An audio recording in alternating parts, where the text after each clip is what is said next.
Happy Wednesday, Trinity. It is so good to share with you today. I have a question for you. Have you ever heard something like this in the midst of maybe a difficult time that you were having? Someone came up in that moment and said, "Hey, hang in there, or things will get better. Don't you worry." And you say to yourself, "Well, those are nice words and all, but are you really seeing the things that I'm going through? Do you understand the hurt? Or as of recently, are you seeing what's happening all around us in the world?" And if I'm just being honest with you today, things are crazy right now. They seem crazy. I mean, the world around us has become just scarred by so many constant conflicts. We open social media and we watch the news and we wonder what in the world is going to happen next in 2020. And for you and I, we live in a culture that seems to be more concerned about us and what we want and our desires with very little concern about God or His Word. And it's easy to lose heart.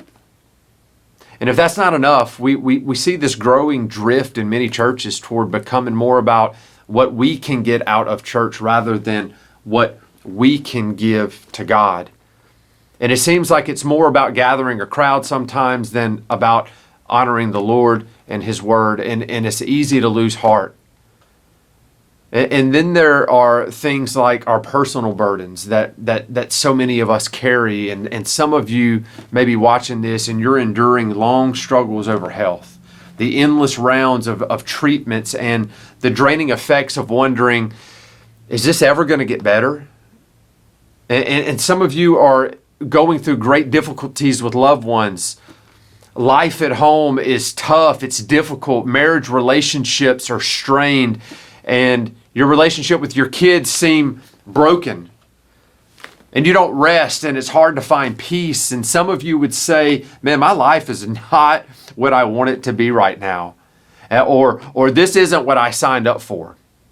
I never thought I would find myself here." And then we read today the words of Paul here in our devotional. And he says, "Do not lose heart."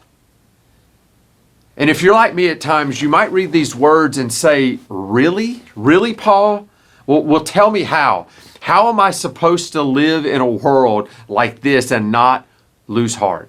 How can I face the pressures that are all around me and not be overwhelmed with discouragement?"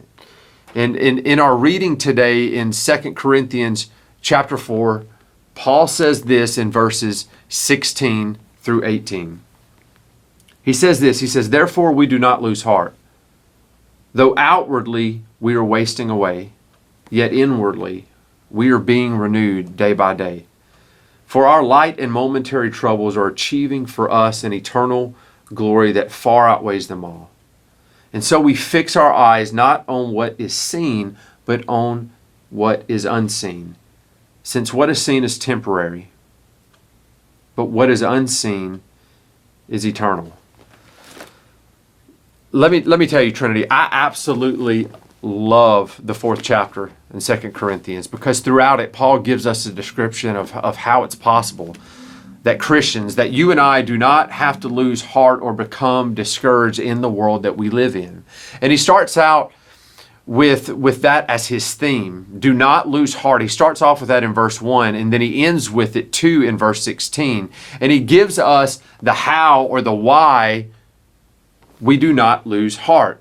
And throughout this chapter, he gives us really 3 very important truths for us to be encouraged by today. And if we find ourselves discouraged or defeated, man, I just want to invite you to read this chapter today in its entirety. And Paul lays out 3 very simple things. And the first thing is this, it's we don't lose heart because of evangelism. In verses 1 through 6, where he talks about the gospel that we proclaim is not of ourselves, but Jesus Christ as Lord. And in light of the circumstances that surround us, this should remind us that you and I have a job to do. You and I have a job to do. You and I have been given the great task of making His name great and known.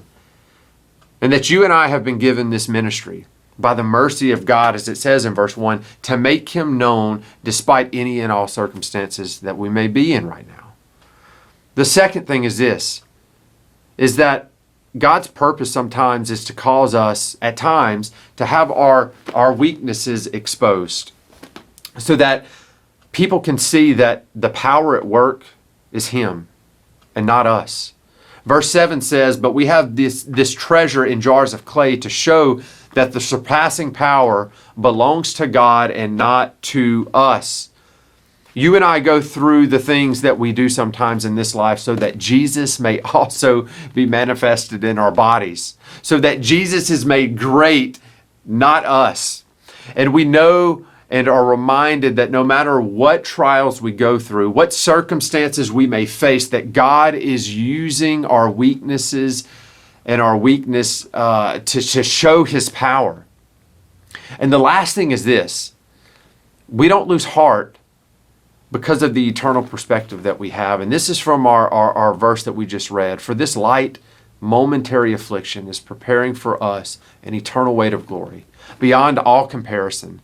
And as we look not to the things that are seen, but to the things that are unseen.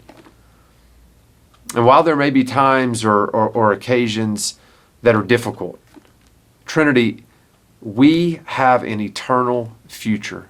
We have an eternal future that should give us great courage and great hope and strength, even in the midst of the difficulties that we may be walking in now. So what do we do with this? What do we do with this? Trinity, do we lose heart? No, absolutely not. What we do is we press in and consciously and deliberately fix our eyes not on what is seen, but what is unseen. We fix our eyes on Jesus.